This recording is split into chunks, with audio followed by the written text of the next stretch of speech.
Melihat Yogyakarta, bagi saya sejak dulu kala, saya selalu melihat Yogyakarta adalah City of London-nya Indonesia. Ada kegairahan dan semangat pembaharu selalu ketika mengingat Yogyakarta atau ketika sedang di Yogyakarta. Secara pribadi, bisnis saya saat ini 60% pendapatannya terbesar ya dari bisnis yang dibangun di Jogja. Sehingga bagaimana saya tidak mencintai dan menghormati Jogja. Belum lagi kesukaan saya akan sejarah. Belum lagi sebuah peristiwa besar terjadi di kala usia saya 30 tahunan, saya ke Imogiri, ke makam para raja yang ketika saya datang waktu itu sudah sore hari. Ternyata saya tidak boleh masuk hari itu karena biasa yang masuk hanya raja di hari itu. Saya berdua dengan sahabat saya, hanya duduk-duduk santai di sekitaran yang 30 menit kemudian tampak banyak rakyat sekitaran yang hadir memberikan bunga, sajen, dan makanan kecil di pintu masuknya. Sang penjaga pun tampak kaget karena kebiasaan seperti ini biasanya sang raja atau ngerso dalem akan berkunjung. Kok nggak ada yang ngabari? Mereka dengan sigap langsung berdiri sikap sempurna, berjaga dari sebelum maghrib sampai mendekati isya yang ternyata tidak ada yang datang. Ketika saya tanya ada apa, para penjaga tersebut berkata, seperti ada raja yang akan berkunjung di setiap persiapan di sekitaran namun tidak ada yang ngabari. Jadi mereka bersiap. Karena 2 jam bersiap siaga tersebut akhirnya kendor juga penjagaan mereka. Dari diskusi sesama mereka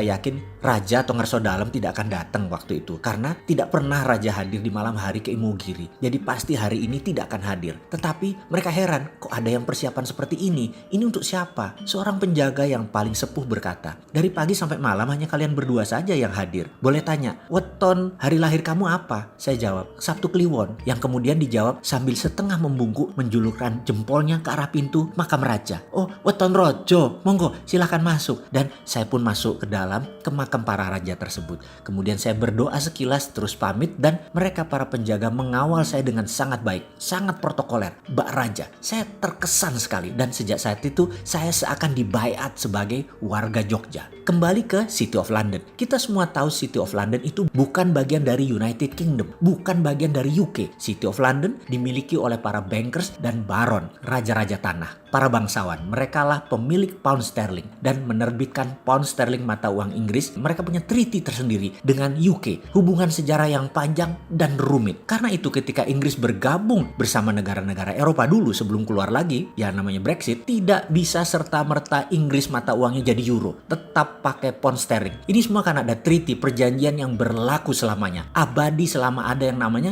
Great Britain, Inggris. Kita semua juga tahu dalam hukum internasional di Den Haag sana, Kerajaan Mataram Jogja tercatat dan berdaulat penuh. Mataram direspek oleh Belanda. Hingga ketika di awal Indonesia berdiri tahun 45-an, Republik Indonesia masih belum diakui PBB. Presiden Soekarno pun menggunakan strategi yang cerdik, mengatakan untuk sementara berlindung di Jogja sebagai ibu kota pemerintahan Republik. Itu simbol. Soekarno tahu sekali status bernegara. Mataram Jogja berdaulat penuh. Serangan terhadap negara berdaulat beda dengan serangan terhadap pemberontak. Dulu Republik dan tentaranya oleh Belanda dinyatakan sebagai pemberontak. Uang gobang, uang Mataram telah menjadi alat transaksi sejak lama, dihormati oleh Belanda sehingga ada exchange rate-nya. Sebelum kemudian dengan kelicikan Belanda, mata uang tadi ditukar semua menjadi gulden Belanda. Kerajaan Mataram Jogja yang usianya saat ini lebih dari 500 tahun memiliki sejarah panjang dibanding Republik Indonesia yang baru 75 tahunan. Perlu dicatat, dukungan Yogyakarta di awal kemerdekaan adalah sebuah pengorbanan luar biasa dari seorang Raja Hamengkubuwono ke-9 dengan mendukung penuh NKRI. Bahkan APBN 3 tahun pertama pemerintahan Republik yang masih muda kala itu, kontribusi Mataram Jogja banyak. Hingga saat ini Mataram Jogja mendukung NKRI secara utuh. Di belakang hal itu tidak pernah ada penyerahan secara legal bahwa tanah Mataram Sultan Ground dialih tangankan ke Republik Indonesia. Kesultanan Mataram Jogja sekuat City of London di mata internasional. Semua itu tercatat dalam Sabdo Tomo 1, 2, dan 3. Mataram Jogja punya sovereignty, punya kedaulatan yang kuat. Beda dengan provinsi lain karena itu Jogja disebut daerah istimewa. Saya yakin suatu hari Kesultanan Mataram Jogja atas nama bangsa dan negara Nusantara akan turun tangan lagi secara aktif membangun NKRI ketika semuanya menjadi kisruh, bahkan berani berkontribusi lebih jauh lagi atas nama perdamaian dunia. Mari kita tunggu langkahnya.